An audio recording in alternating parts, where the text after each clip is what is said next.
Hello and welcome to another video. Right, this one might be a bit interesting, kinda, possibly, maybe, no, I don't know, we'll find out.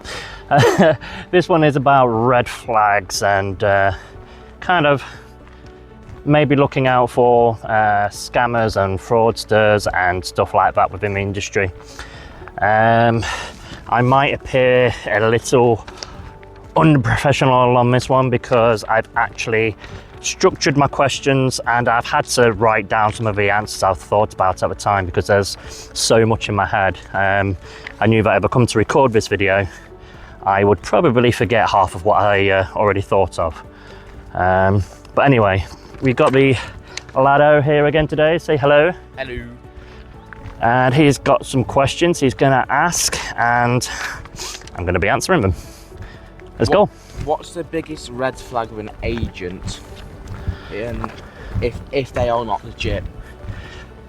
So what's the biggest red flag for an agent if they're like not legit? Okay, so probably one of the biggest things to look out for straight away is if they're asking for money up front.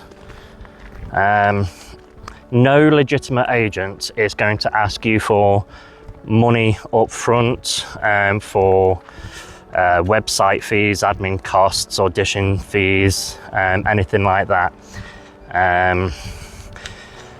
Because if they do and you pay them, they've got no incentive to be working. You've already paid them. Their incentive is to try and find you work because they'll make a commission, which will be 15-20%, something like that. And that's their incentive. So don't ever give money up front. What we got next? What if someone came to you guaranteeing you work or higher paying role? Oh, so like if they guaranteed you work or, you know, hey dude, if you come with me, I can get you, you know, that really big role sort of thing. Yeah, like, no. That's another runaway moment because they can't, like they don't know what jobs are going to be coming up. They don't know what the specific requirements are. They don't know how you're going to fit in with the production, etc. So they cannot be telling you these, giving you these promises. So don't listen to that, okay? What tactics do scammers use to draw you in? Okay, so some things they might do is, one of the bigger ones they might do is like make something seem that it's like now or never, do or die, you know, time pressure. You've got to act now within the next half an hour, otherwise the job's gone. Like, I can't do anything for you, you know, tactics like that. Yeah, so another tactic is like, you know, try an emotional kind of blackmail lines, you know, what does your future mean to you? Like, how much is it worth to you? Can you put a price on your future? Like, that again is like another tactic to get you emotionally, to get you to think, well, no, of course, like I can do that.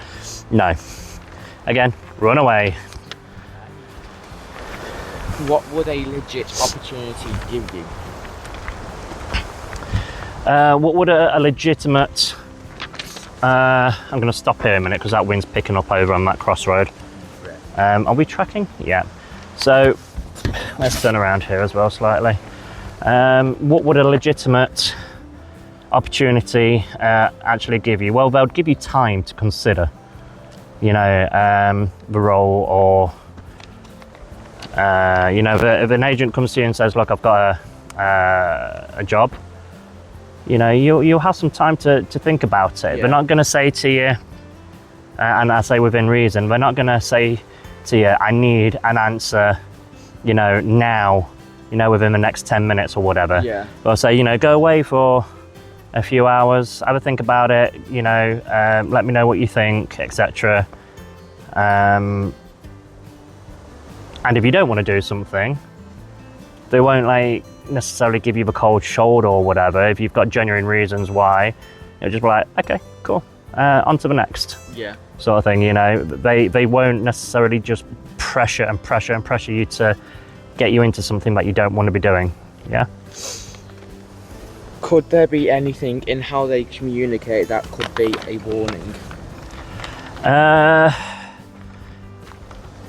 Yeah, so things like, I mean, maybe because of things from my past, I don't know, but and I not hyper focus, hyper aware of stuff sometimes, like micro expressions and stuff, or whatever. But when they emphasize words, keywords, you know, and really try and drive a point around that, or maybe on emails,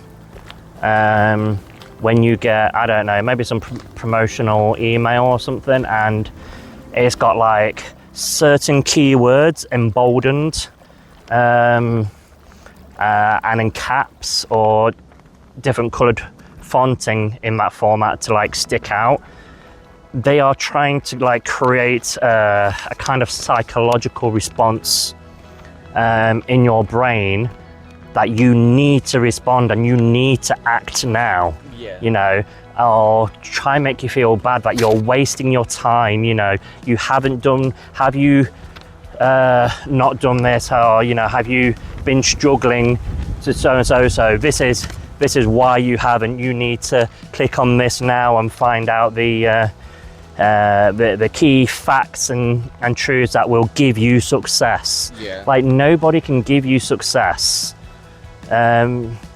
People can offer you tips and advice. I'm just trying to work out where to go. Going down through this woodland here looks quite appealing. Just do it. They can give you words of advice and such, but they can't guarantee you any kind of work at all. So those for me are red flags, definitely. What other schemes do they use to pull you in? What other schemes do they use? Oh, I'm having to watch my step here.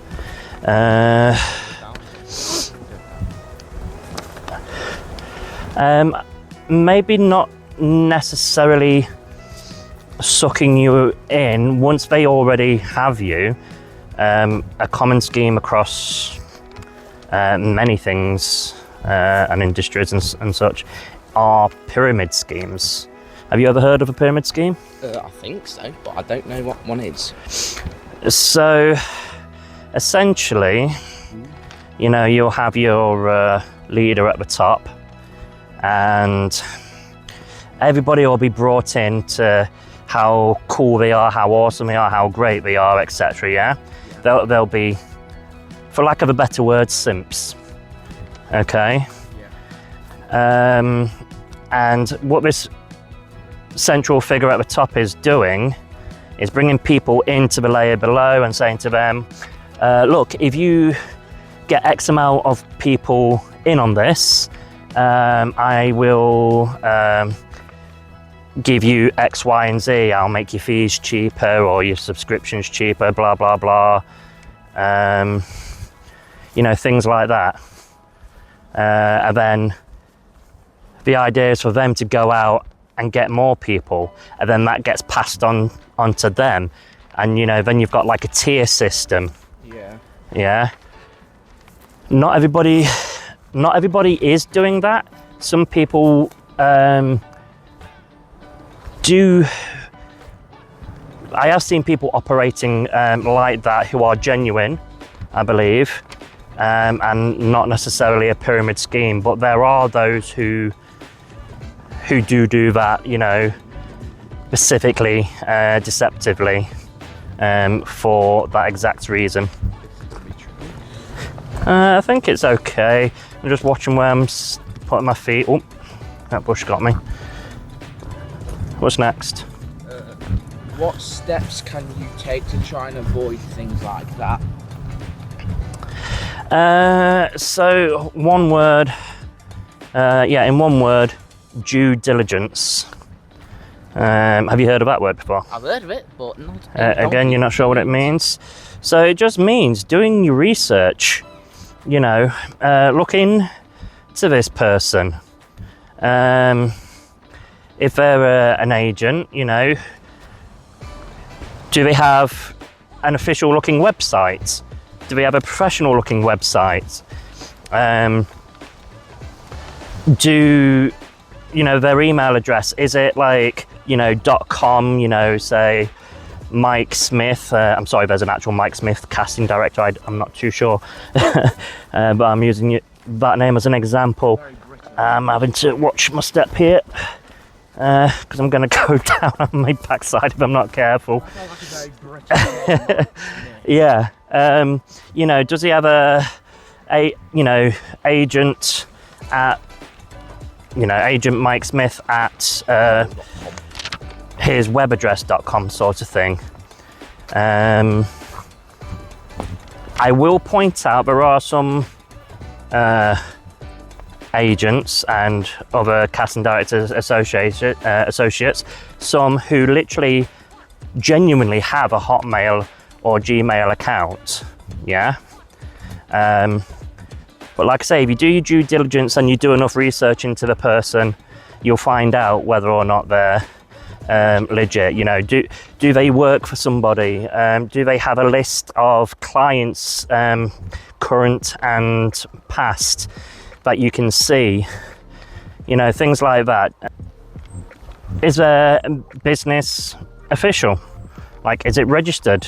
You can check up their business and what have you on the government website, I think, and see if they're a legitimate business. You know, there are a couple that get through sometimes, but generally speaking, that's another thing you can do. And other than that, if you've got like acting friends and buddies in the community, or you're part of any kind of online social group, if you're unsure, you can ask questions in there to your peers and stuff, you know, and get advice that way. Last question, how can you protect your safety and information? How can you protect your safety and information? Oh, just bear my step a minute. This is... so, don't give out, like, until you are absolutely sure that this person is who they are and, you know, who they say they are, you've done your due diligence, etc. Do not give out any of your personal information, your address, your bank details, or anything like that until then. That's just, I mean, some people say that's common sense, but sometimes, you know, it happens. People are so they want to be in the industry so much, so eager, and they're so eager that they throw so much trust into a person so quick, and unfortunately many times it comes back and, you know, you get bit in the backside for it. Let me pull my sheet up, because I had a couple of other points about that, I think. Oh, I can't fold it. Dude, I can't fold this piece of freaking paper over because of the wind. Like, literally. Ooh. Oh, where's the camera going? Hello, camera. Come back to me. Come back. Hello. Yes, we're still tracking.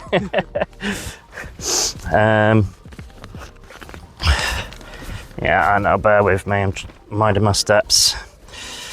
I would say as well, don't... to be aware, and don't send out any compromising photos, shall we say, you know, anything revealing as such. If anybody's asking anything like that from you, run a million miles and make everybody you know aware, and report it and such, because that is not okay at all. That is not legit. And if you are working on a project where there's going to be sensitive scenes and stuff, it's going to be talked about way beforehand. You know, with the production crew, you've got sensitivity coordinators and stuff like that, on-set coordinators. It would be under a closed set condition, so only necessary people are on set and such, you know, so it's a safe environment. So anyone asking for pictures and stuff like that. Right, apologies guys, my audio cut out on the video while I was making it. I'd just pretty much getting to the point of my final thoughts for the video, and generally just trust your guts really. If it feels too good to be true, it probably is, okay? Don't try and think around it too much. Like generally we tend to have a pretty good internal warning system when something doesn't feel right, just sometimes we don't really listen to it, you know, as much as we should. So yeah, if it feels too good to be true, it probably is. Just do all those due diligence things. Unfortunately, sometimes even when you have done all of that, it is entirely possible for some to still get through. There have been cases recently somewhat where certain so-called agents was creating fake listings and fake castings as such, and withholding funds from people. There's been others who have had dodgy dealings and they've just like shut down house, and then they've gone and reopened another company, a brand new company. When they do that, they can, you know, they might change the name, but on the registered business they might probably use the same address and the same registered names, etc. So just be careful out there. Talk with your friends and your family and such, and just be careful and look after yourself. Alright, so I think that's that. I'll bring this one to a close. Thanks for spending some of your time with us here today. If you've enjoyed the video, you got any views, opinions, thoughts, comments, etc., you know what to do. Drop them down below, and yeah, and all that good jazz. Alright, see you soon. Take care.